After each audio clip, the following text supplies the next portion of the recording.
everyone, Dr. Salverson here from Endeavor Chiropractic. I'm going to go over a great series of hip exercises. It's going to be really helpful if you're having hip pain, if you're having mobility issues with your hip. Also helps with your SI joint and low back. It's called the Comerford Hip Complex. It kind of combines 4 different hip exercises, and you're going to get basically every glute muscle working. So you're going to start off doing just your classic clamshells.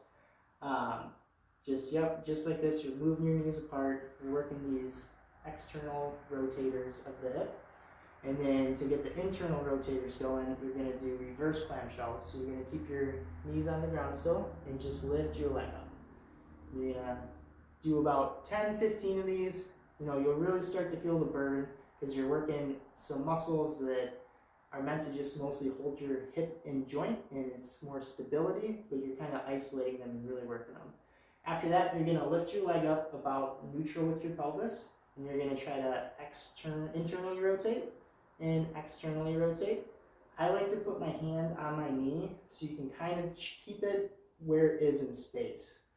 It's a really challenging one, but once you get used to it, you really work with the proprioception of your hip, which is where your brain is comprehending where your hip is in space, and you're working those muscles out. The final part of this is extending all the way. And same thing, try to keep your knee where it is in space and just rotate your femur back and forth.